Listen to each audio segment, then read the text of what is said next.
They just need to now push the live, button Chair. first. You're now live, so you're good to go. Okay. Evening, everyone. I'd like to inform everyone present that this meeting will be broadcast live to the internet via the council's website and will be capable of repeated viewing. The images and sound recording may be used for training purposes within the council. In order to ensure that the meeting is managed effectively, can everyone please keep to the following guidelines for speaking? Please use the raise your hand function to request to speak. Only speak when invited to do so by the chair. Please switch off your camera and microphone when not speaking, and remember to set your mobile phone to silent for the duration of the meeting. Any views expressed by the speaker in this meeting are the speaker's own, and they do not necessarily reflect the views of the council. Please be aware that the webcast will continue to be streamed live 20 seconds after the close of the meeting. This is due to a time delay in transmitting live. Okay. Right, first item, apologies for absence. Do we have any apologies, Rachel? I think we've just had one from David King, Chair. Okay. And second, disclosures of interest on any matters before the committee. Disclosable pecuniary interests? No? Good. Other interests? Great, right. Item 3 is to approve the minutes of the previous meeting, which is pages 3 and 6 of your pack. Has anyone had a chance to read them? I'm sure you've all had a chance to read them. Can I have a proposer? Thanks, Alan. Anyone to second? Yeah, I will. Thanks, Linda. Right, next we've got Stella, the chair of our tenants engagement group for item 4, which is a verbal update. Ready to go, Stella? Yeah. I've written it down because otherwise it'll just ramble. Evening, everybody. It's been a very quiet August. In the case of New Mills, we've not really been anywhere or couldn't go anywhere. Half the roads were out. However, as summer seems to be over and we enter autumn, whether early or not, we begin our new term, so to speak. We are presenting the missed appointments proposal and are asking for authorisation for a pilot scheme across Alliance North for a set period. We hope there will be little need for this, but it is useful to have in place equality between all stakeholders in the housing stock. We as a group have noted in the tenant engagement survey that housing repairs were in the top 3 red areas and also reflected in the report, customer services report within the pack. With this in mind, we are planning 2 road shows in Gamesley to accomplish 2 things: to introduce ourselves and establishing if people's experiences reflect in the statistics and what the main frustrations and challenges are, so that we can work together with both the Council and Alliance North, put together a process that works for everyone. We're also hoping that there may be 1 or 2 who might be willing to join us and become involved as we build our group. The wildfire project is ongoing and we will provide updates in future meetings. Anybody's got any questions or thoughts? Anyone got any questions for Stella?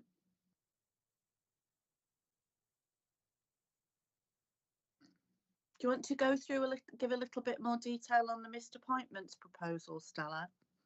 With respect, Chair, that is an agenda item that. Oh, is it? I was Sorry, going that's to further down the present. agenda, sorry. Yeah, I was just going to say, just to give a bit of background on what Stella was saying about the I'm going now, about the Gamesley roadshows. That's off the back Yeah. of a project called Positive Footprints that we've been working on with the primary school on Gamesley.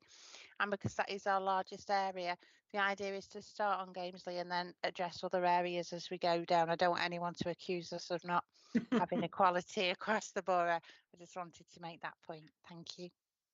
Okay. So next we've got item 5, which is the Sorry, outcome Ellen, of the did you have housing. I think Ellen might have had a comment. Oh, sorry, Alan. It's all right. You were looking away at the time, so I realise you've got 2 screens. No, I'd just like to say thank you very much, Stella, for your report. And if you let us know the date of the Gamesley thing, then it's mightn't be a bad idea for 1 or 2 of the board members to turn up, or do you not want board members turning up? Have a think about that anyway. Let me know. We'll let you know. We're a bit unsure because we know Yeah. that some Gamesley residents don't even like residents from other parts of Newmilns, so from other parts of the borough. So we'll certainly let you know the dates, and and we'll see what we're planning. That's fine. If it's feasible, I'll turn up, and if not, or if you would rather you didn't see us, then that's fine as well. Okay, thank you. Cheers. Thanks, Stella. Thank you. Anyone else? Okay, so we've got item 5, which is the outcome of the housing inspection. Who's going to lead on that? Thanks, Martin. Thank you, Chair. So hopefully you'll have seen the report that was put out by the inspectors last month. It's hard to believe we're rattling through the year, aren't we? It was last month now when the report came out, but it was a little while between them doing their work and producing the report. I'm delighted to report that we achieved a consumer C2 grade. There are 4 grades, so that's the second of the 4 grades.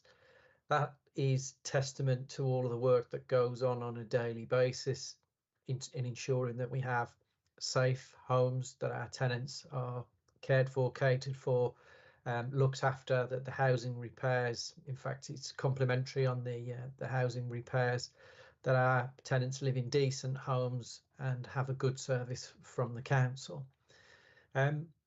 Of course, we would all aspire to be C1, and Helen might help me out here, but having looked at all of these reports that have been released by the inspector, who only got their powers in April this year, we've not seen any other local authority social housing provider with a C1. Helen, am I in the right territory there still? You are, Martin, and as I'm sure you're aware of the 22 inspections that have taken place, on the planned inspections, of which we were 1, half of those have been councils and they got C2s. No council at all has yet got a C1. Of the reactive inspections, and a reactive inspection is called when there's any form of concern, those councils, and they account for 3/4, got C3s. So we are currently top. Yeah, equal first. Equal first. In our neighbours is the way that we like to think of it. Nevertheless, in other words. yeah.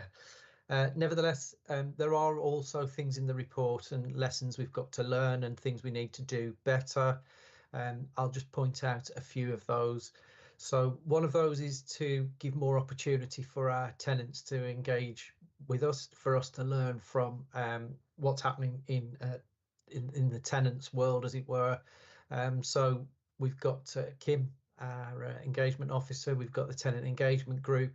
So I think, to be fair to the inspectors, and to be fair to us as well, is that we were fairly new in establishing that at the point of inspection. So having this meeting and making sure that the tenant engagement meetings continue to happen and to attract and engage with more tenants is something that we need to work on. Another element, and by the way, if anybody's got any questions for me as I go, just put your hand up. I'll keep my eye on that, and hopefully Chair will keep me in order if somebody does raise their hand. I'll try. Yeah, thank you. Yeah, good luck with that. So one of the other aspects for us to learn from is that we've a number of properties that don't meet the decent homes standard. Now, that's not because we didn't know, that's just a function of homes wear out, and we need to keep on top of that. Matt will give you an update shortly on the stock condition survey that we've done, and we'll be running that on a regular basis. As far as I can tell from the data returns, because all of our data is submitted into to the government and published, I could only find 2 local authorities reporting 100% compliance with decent homes. Last time that was Bournemouth and Rotherham, I think it was. But to be fair, I would probably never expect us to report 100% compliance on that, because you'll always get something whenever you do a survey or go visit a property. And as I say, they wear out naturally, and clearly they wear out more as they're being used. And so we certainly want our homes to be used, and that we've got a proactive plan for making sure that we deal with any inadequacies that we've got there. And as I say, Matt will talk a bit more about that. Another area for us to look at and consider, if you've read the report, you'll see that we need to work out how we get more from our complaints processes, how we can encourage more complaints as a means of getting feedback for what we do. And I think one of the challenges for us is the interrelationship between ourselves as the council, the Alliance Norse as the organisation that does the repairs, and oftentimes where they've used other suppliers to do different services, and how we make sure that we can consolidate and hear and make sure that we understand all of the sources and points of frustration and where complaints come in. And I see Karen's on the call and has already been doing some work in terms of leading on a charge in making sure that we're coordinated on that score. Karen, I don't know whether you wanted to say a word or two on that, because that was one of the key things that we've been leading on already, isn't it? Yeah, thanks, Martin. I was going to sort of speak about that when I go through the report on agenda item number 10. But yeah, we have met with our colleagues and contractors just to make sure that we're capturing any dissatisfaction. We don't have to use the word complaint. So any dissatisfaction from our tenants via any service areas across the council. So, but I can expand a little bit more on that when I go through the report. Thanks, Yeah, thanks, Karen. So ultimately, we're really pleased. As I said at the start, it's a recognition of what we do all day, every day, not just on the days the inspectors come in, because they're not there as such to observe us whilst we're working. They want to see the evidence of things that we've been doing, and that's over a period of time rather than just in the weeks and days that they're with us.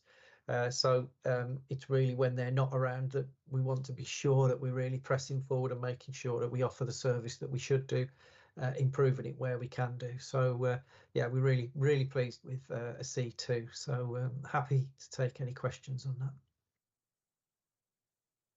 It's an amazing result, can I just say, to everyone who's worked so hard on that, especially Helen and Fiona and Martin and everyone who had to do so much work to prepare for that inspection. Was fantastic. Anyone got any contributions to make or questions to ask Martin? Thank you for that feedback. By the way, we'll make sure that gets out to the teams. Amazing. Thank you.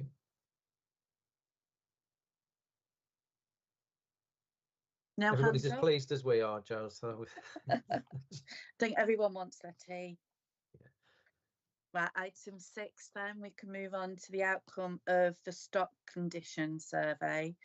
And that's Matt. I think if you're ready, Matt. I am now. I'm back on camera. Bear with me. So the stock condition survey is trundling along. It's going at a reasonable pace, considering we've only got one surveyor doing the job. He's pumping anywhere between 50 and 60 surveys out a week, which is some going. He's on the road 5 days a week. He's spending another day dealing with his administration, his appointment booking. So we've been incredibly lucky to find him and to keep him with us. What we said we'd do originally was a 20% survey this year, and then 20% on a rolling basis.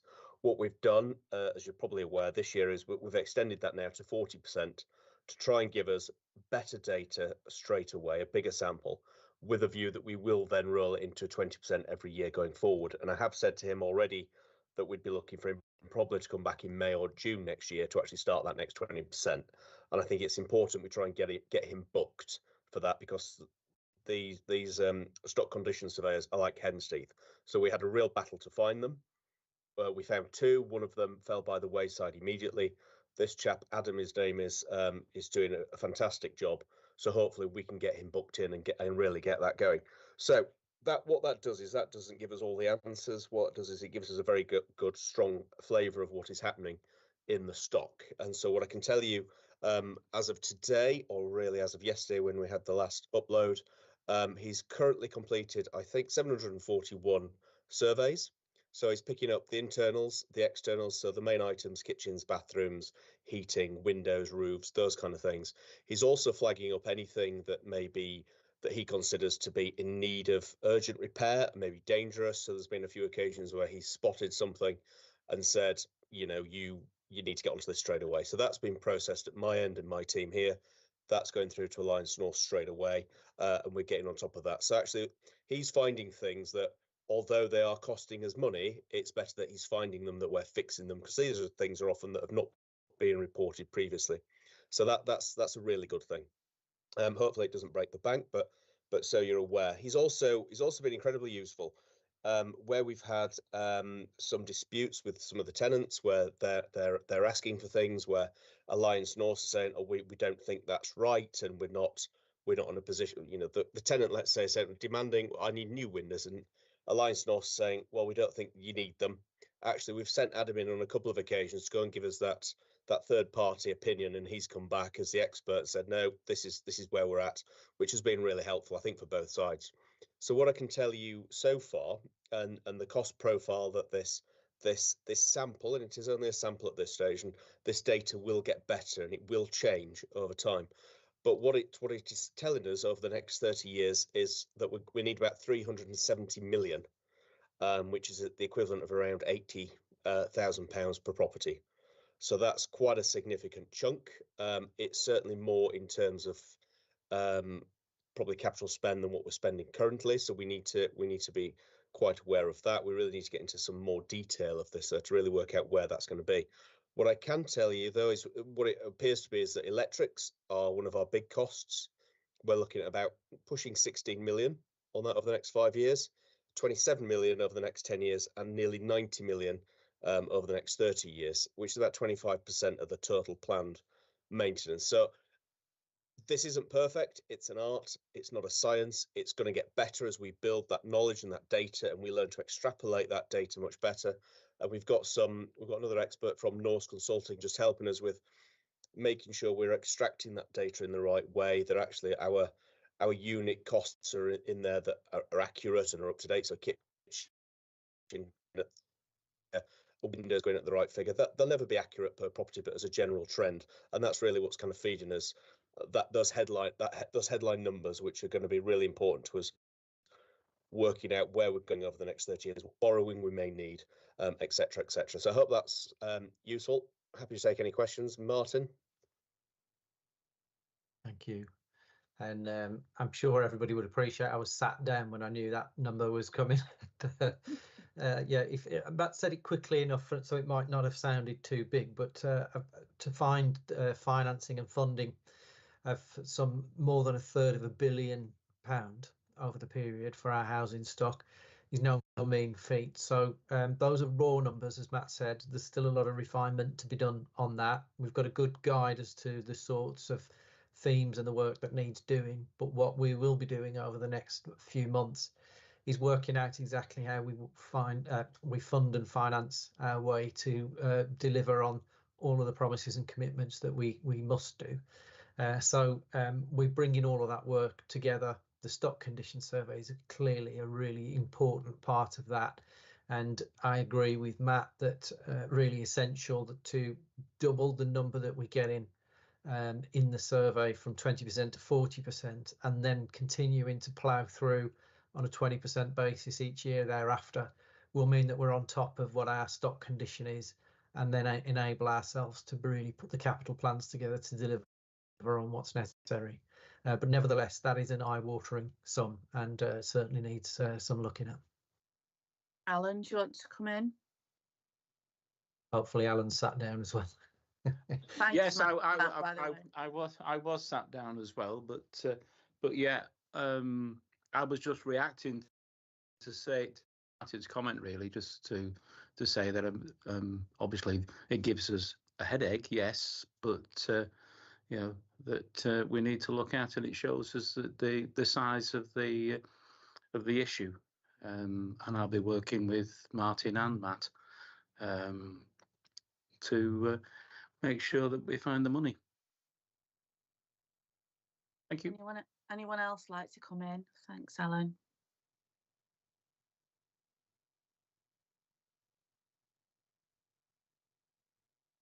Nothing from anyone else?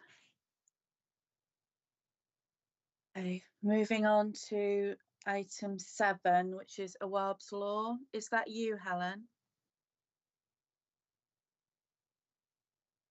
Yes, thank you. I have got a pretty slide rather than a... Struggling to hear you, Helen. I don't know whether it's just me. Put your Just gonna microphone say by you're your very mouth, low. Helen. Your microphone's by your ear. Sorry, someone else did that earlier today. Good I spot. Great. apologise. It's not a complaint I usually receive that people can't hear me, so we'll take that one. I'm just trying to share my screen, and of course it worked when no one was here, and now it's not. Just one moment, I'm very sorry.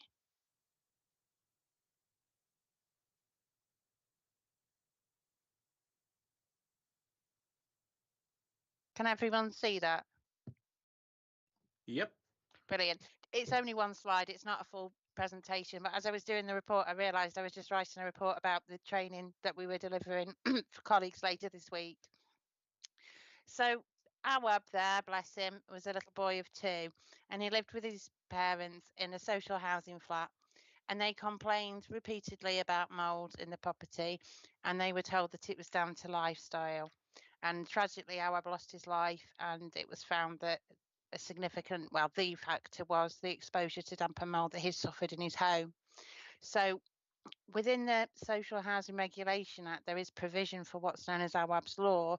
So it's been passed in law. However, the consultation on how to implement it was still ongoing in March of this year. So there's a bit of a mishmash. So this is what we're working to at the moment, but it may change ever so slightly. So basically, we must investigate and fix hazards within 2 weeks of being made aware of them. We must begin fixing them within 3 weeks and make emergency repairs within 24 hours. We must also summarise our findings to the residents so they actually understand what we've found within the property. And that's within 14 days of them reporting it, and explain what we intend to do. We must ensure that those repairs are completed to a satisfactory level within a reasonable time period that suits the resident. Not every repair is going to be able to be done within 5 days. That, you know, that's not always going to be realistic. If there's an imminent risk of harm, if it's particularly bad, or there's someone within the property with particular vulnerabilities, to provide alternative accommodation if we can't make it safe, and also to keep very accurate records. Now, the astute will have noticed on the agenda item 11 that this is something we're going to be reporting to board going forwards. So I'll stop sharing the screen. I think Stella has her hand up. Can't stop sharing the screen. Someone's taking it over for me.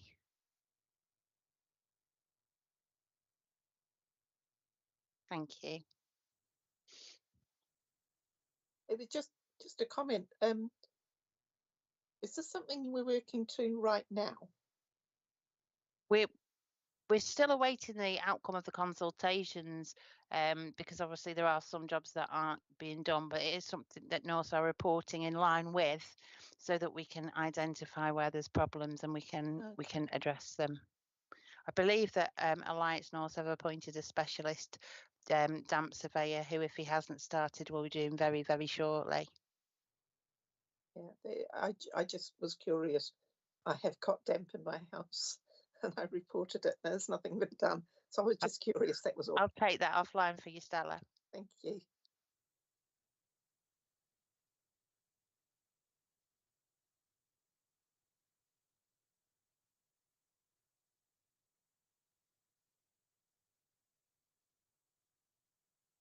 George What's is gone putting wrong? his hand up. Yeah, it's all right. I've lost you. Sorry, I'm muted then, George.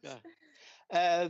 This is something I'll have to discuss with Helen at some point. It's down to the causes of damp. I had a problem this summer, and they sent the wrong engineer who said everything was working all right. I got them to send a proper engineer, and he found a lot of faults. So that's something that needs to be discussed. Again, I'll take that offline for you, George. Well, we'll have a chat about that tomorrow at some point, shall we? Yes, I think so. Thank you.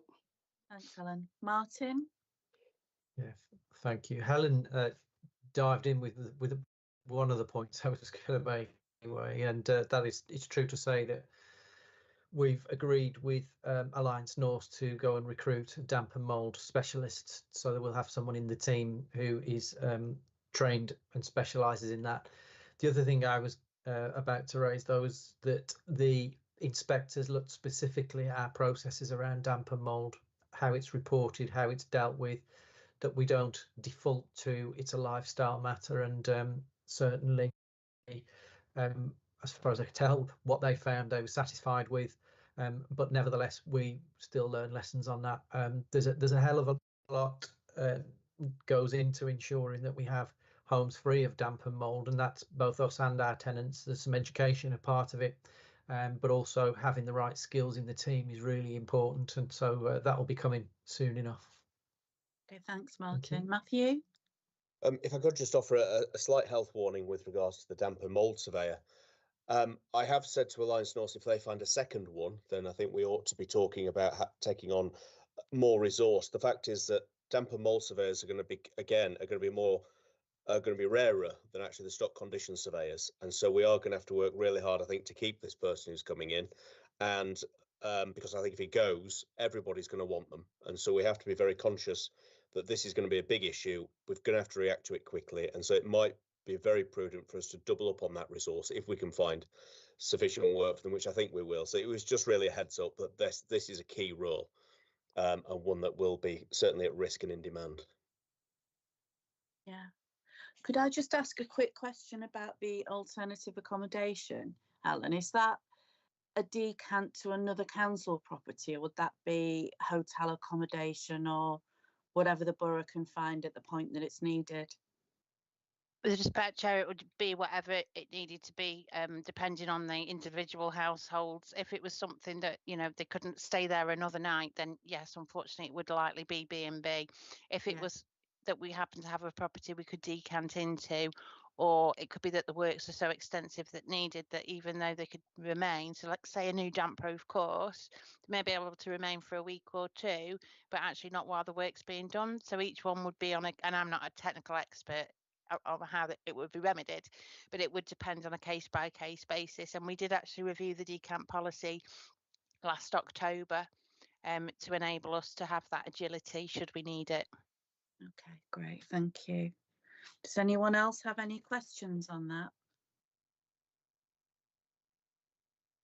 Okay, to move on.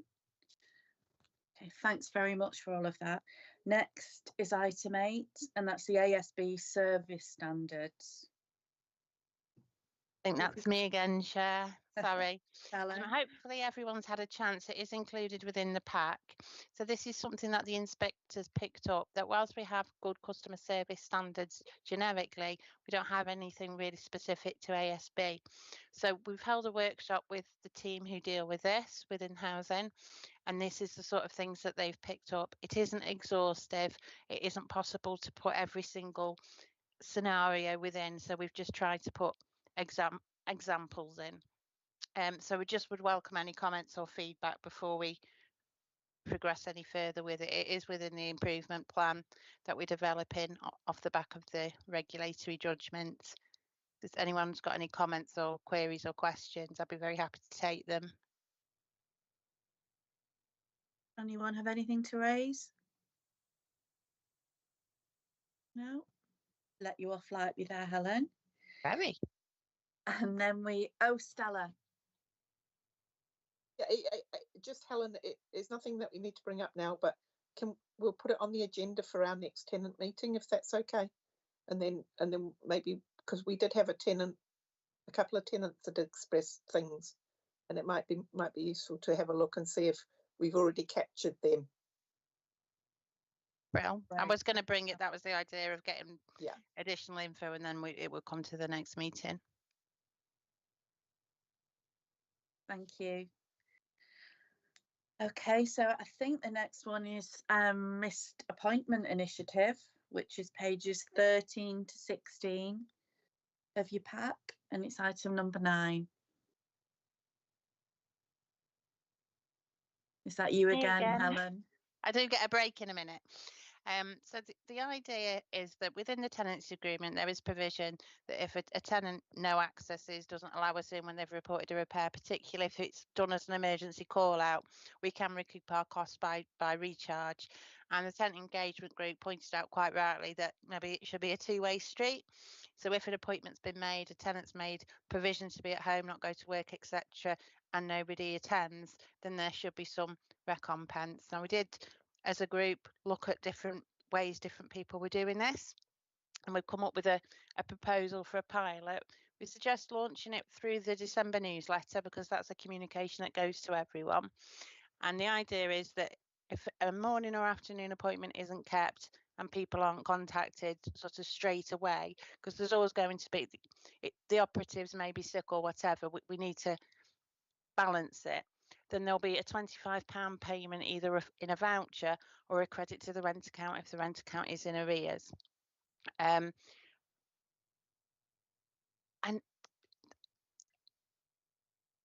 so what would happen, sorry, I was reading two things and not been able to get either out. So what would happen is if an appointment's missed and the tenant feels that they should be getting this recompense, they would raise it through with us. We would verify with Alliance North that was the case. So they do sort of take photographs of doors and times and things to prove that they have attempted to access.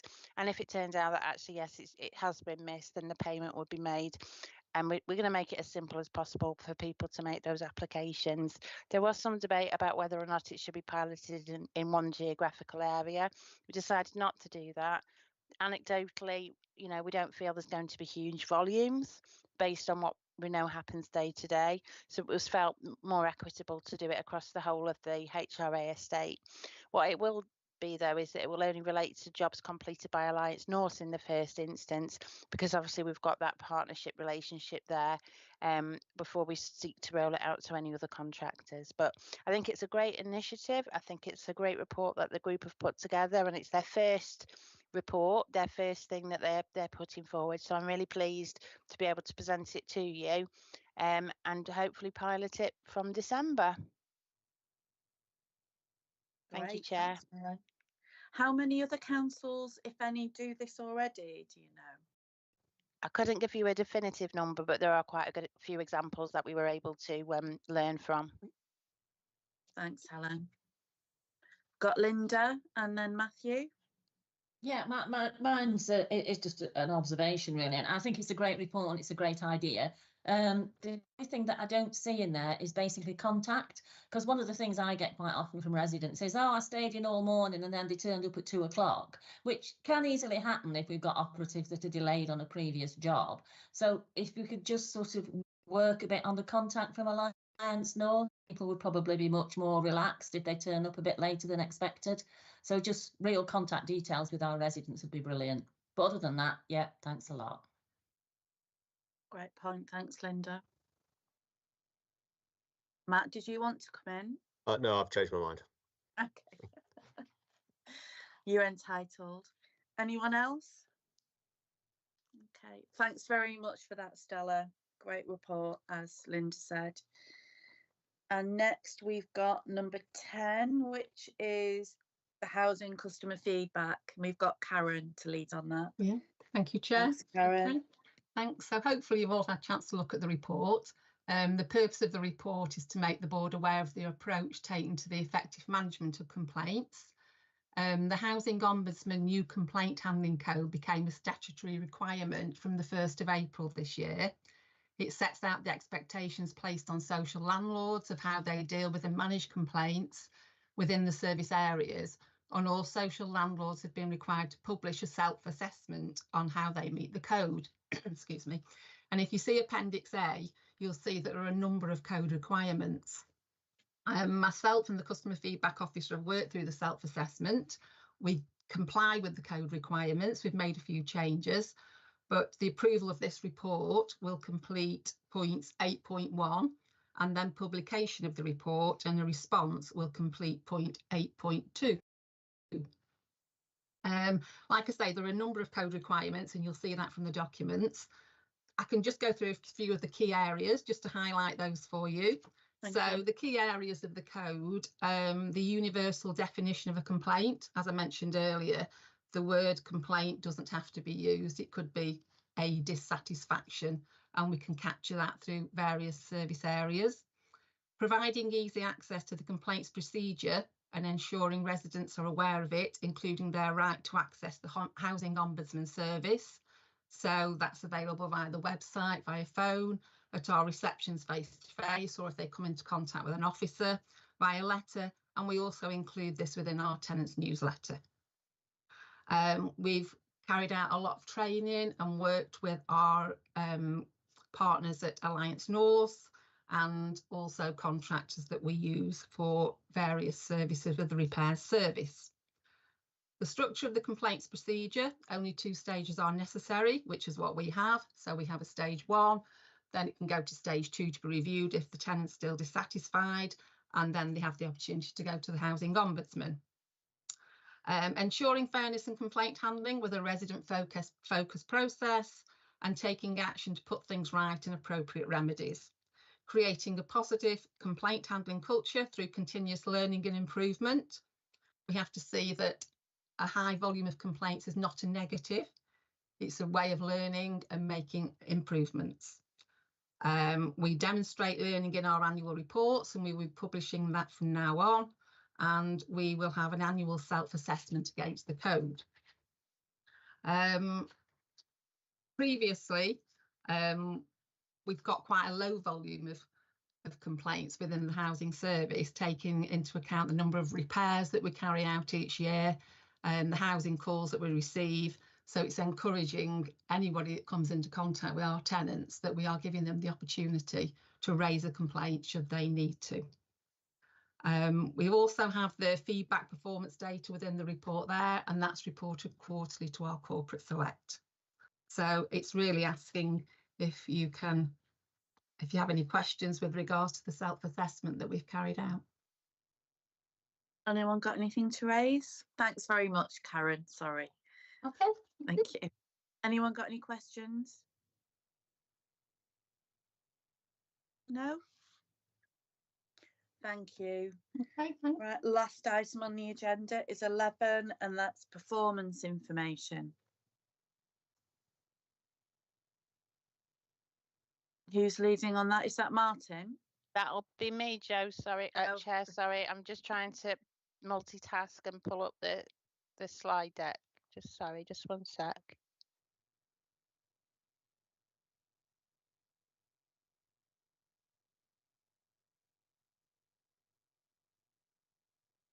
There, can everyone see that? Yeah. Yep. Super. So that's the terms of reference. So these are the reports that we're including. This is ever evolving, this raft of measures. So we are able to put anything in, well, within reason that you wish us to measure. But these are the ones that we've pulled out as aligning with the consumer standards and the Social Housing Regulation Act. So there's the 12 there that you can see. The Act, complaints, engagement, repairs, antisocial behaviour, rent, safety and compliance, damp and mould, which is in draft form, the right to buy, sales and buyback pipeline, so the sort of the net loss or gain of properties, disrepair claims, CareLink and housing waiting lists. And then the 2 that we're currently working on but weren't quite ready to share are the culture review and homelessness, because obviously that's a big area. So hopefully this is big enough for you to see. We've had a look at the Social Housing Regulation Act, and we've looked at it quite critically. So to get to green, it really has to be green. We're not being over generous with ourselves, and that stood us in good stead with the inspection team. So we do have a few areas which still need to be improved upon. primarily within housing and within assets, and we've been working really hard across those two teams to improve things. And I have to say there's been a great buy-in from the staff members. It's really been great to see, to be honest, how well people are working together. Then in the top right hand side, we've got the number of complaints there, and it's split down into tenancy, repairs and ombudsman. I know the shades of green are very similar, but the ombudsman's the tiny column. So you can see, like Karen was saying, we are encouraging people to report dissatisfaction to us. We log it as a complaint so that we can learn from it and identify trends. And then the number of interactions with tenant engagement is there for you. Our net promoter score, which I know is one of Martin's favourite topics, is 21 at the moment. So that's something we'll be seeking to work on to improve. Repairs here are done by type. So we've got total repairs completed on time and total repairs completed late. And then we've split it down to the priority bands C1, P1, P2, P3 and P4. Very pleased to see the empty column on P1 jobs being late. That's really pleasing. And in fact, we haven't done any analysis about why they were late. For the other areas, it could be something you wish us to look at in future. Yeah, that will be helpful, I think. Thank you. I shall do that.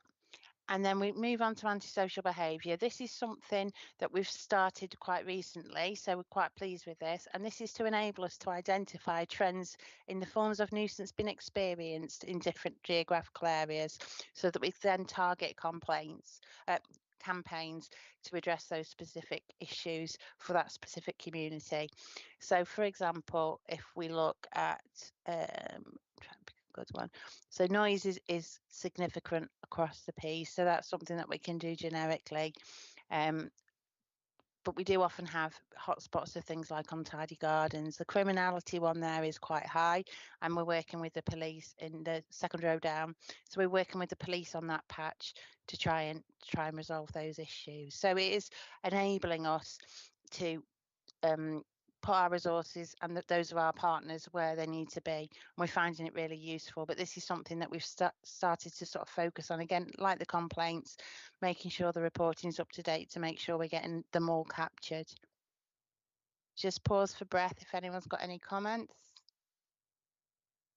Okay, rent arrears here. Our rent arrears collection is fantastic, 99.22% for the last financial year, which given the national backdrop is really great. But you can see there how it's improved steadily over time. Obviously there's a few blips that can the fluctuation can be put down to direct debit dates, it can be put down to reporting periods, universal credit challenges, but overall we're on top when we come to the end of the year. Of course, the rent's charged over the 48 weeks, not 52. So it gives a couple of periods during the year for people to catch up if they're in arrears. And that's why you may see a jump in figures around about December and March. Okay, that's great. The next one, I have to take my glasses off, I'm afraid, to be able to read this one. So this is the compliance with the various statutory compliance targets that we have. So gas and heating, asbestos, the RIDDLE reportable and plant management plans in place. Fire, there's a whole 2 of those, 2 for electricals, 1 for water hygiene, 1 for lifts and 1 for CO detectors. And we're very pleased to see 100% in all bar the electric, where we know what the issue is and that is being addressed. And it's still particularly high, 95, 94. But that enables us to give you assurance that the homes are safe, and that's very important. And I think one of the key measures that you're receiving at the board. Yeah. Okay. Unfortunately, because of the holiday seasons, we weren't able to get the live figures for the damp and mould. So we've got, just to give you a demonstration of what will be coming through for the next meeting in December, so that you can see. And we will find a pretty way to present it, so it's not just data. Then the columns on the right hand side there, they're properties that we've got coming in and out of the buybacks. So ones that we're losing through right to buy sales, and ones that have actually completed. We are having some debate as to how to get the pipeline ones on for you. So we've left it as it is for now, because I think it's really interesting to see where we're losing and gaining, and then we'll get the pipeline data showing on there in a meaningful way. We did have it on, but we didn't feel that it was as clear as it could be, so we thought we'd rather present it as it was. Okay, thanks, Helen. Okay. And then these two here, these are disrepairs, and these are the claims that people bring under the housing disrepair protocol rather than someone making a complaint that there's a repair outstanding. It's a very specific legal process designed to support people who are having problems getting repairs done by their landlords, unfortunately sometimes abused, because those solicitors who take the claims can then claim back their costs, some of which are very significant. So you can see there we've got 9 open claims, we've settled 6 and 4 have actually been withdrawn. Total estimated costs at £5,000 per claim, which is about right, is 95,000, and we've actually paid out 24,380. And then there's a graphic there to show of the claims which band they all sit in. It's interesting to note the withdrawn claims and how many there are, in fact, compared to the settled. That's because quite often tenants aren't entirely sure what they're signing up to. Some of the calls that they receive aren't very clear until they're quite far down the process, and quite often tenants don't want to take legal action against their landlord. They just want some repairs completed, oftentimes repairs that haven't even been reported to us. So we do make sure that people understand what they've signed up to. We do quite a lot of work with Derbyshire Law Centre around this as well. So if we do find someone who we think's vulnerable, then we'll put them in touch with the Law Centre rather than them be instructing somebody that may not have done any due diligence on their capacity to instruct. Do most of the claims come in from Derbyshire Law Centre, can I just ask? Unfortunately not, no. We would prefer that people sought legal advice from Derbyshire Law Centre, because obviously they're not for profit. We've got a great working relationship with them. It's people go to what are known as claim farmers, and they sign agreements that they'll give, like, it can be as significant as 40% of any damages that they receive back, whereas Derbyshire Law Centre don't take any cut.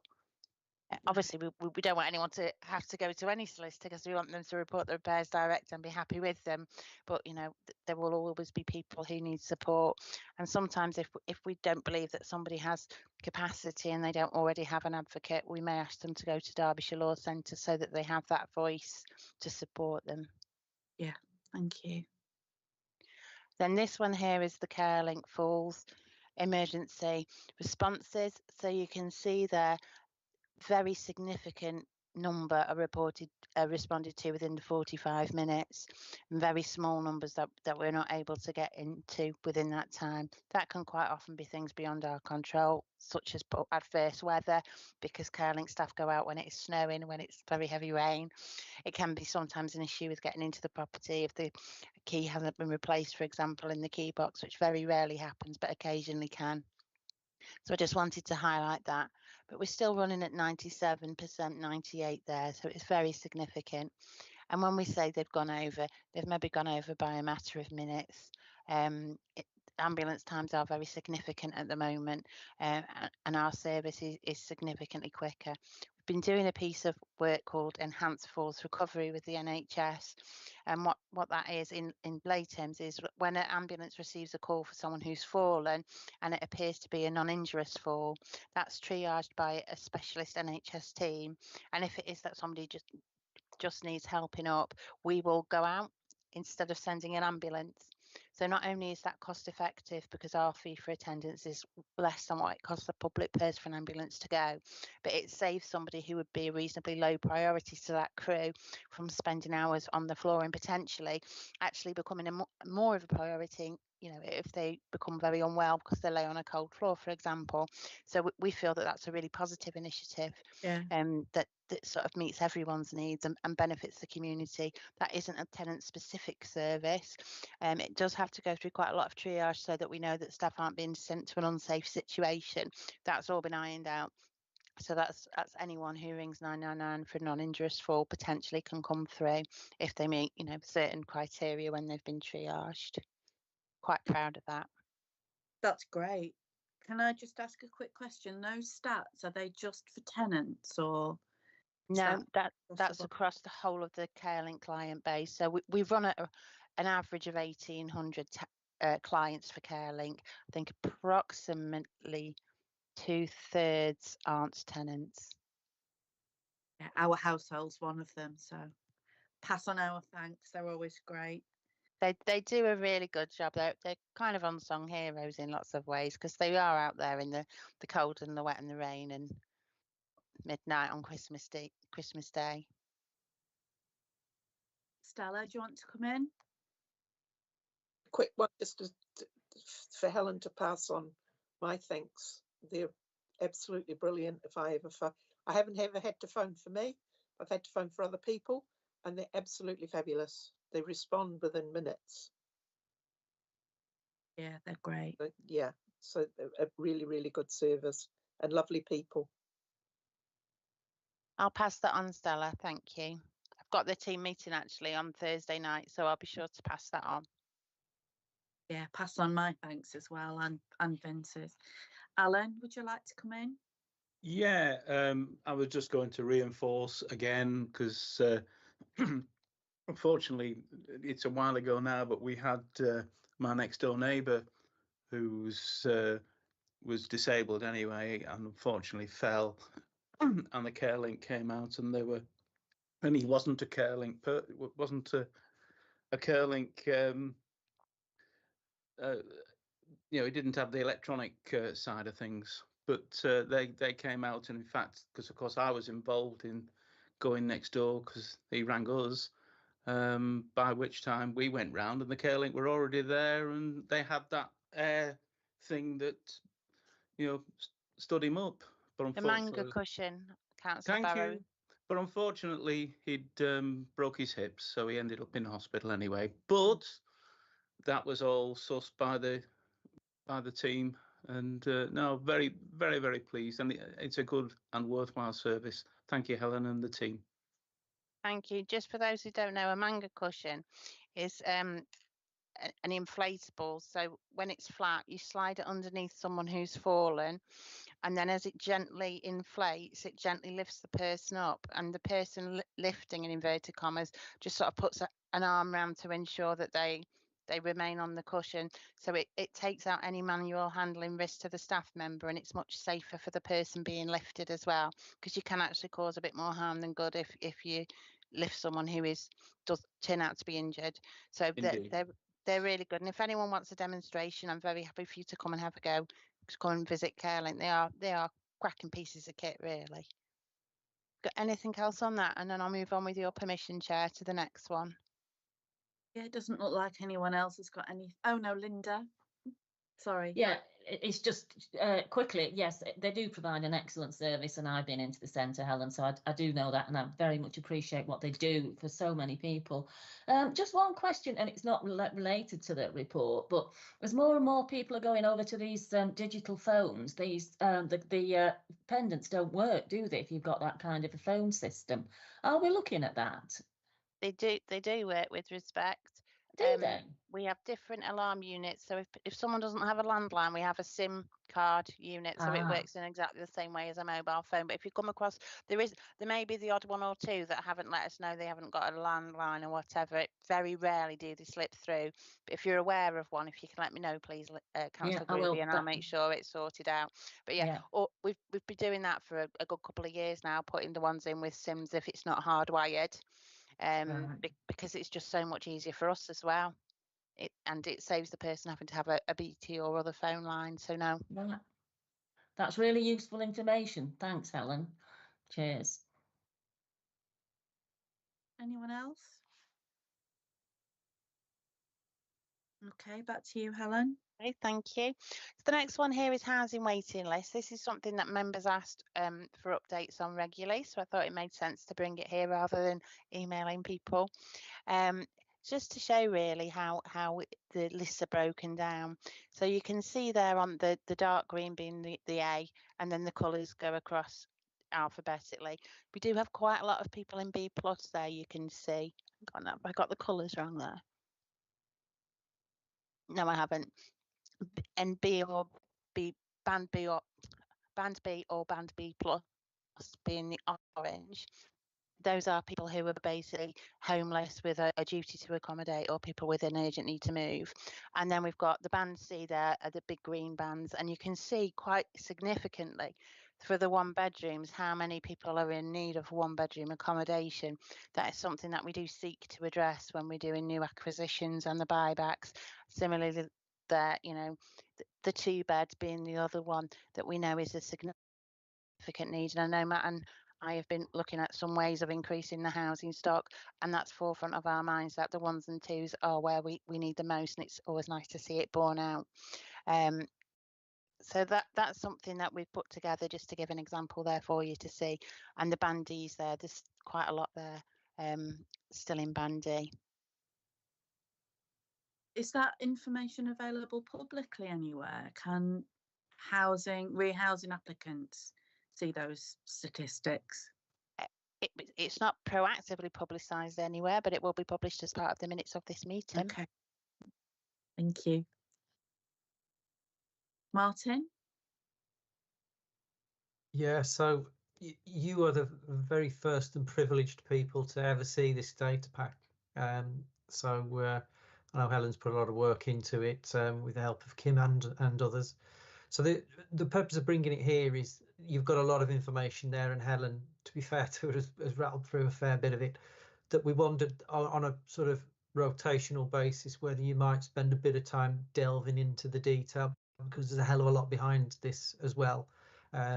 Each of the data items has got a lot more information behind it. So you've got the full pack, and we intend to produce that each time, but we did wonder, rather than present it all, whether you might just want to do a drill down on 1 or 2 items at future meetings. And so that's the way we could go. And then the other thing to say is, yeah, in terms of publicity, we can clearly use some of this for promotion or other purposes to get information out to our tenants or prospective tenants. Yeah, it sometimes helps to manage expectations of people on the waiting list. Absolutely.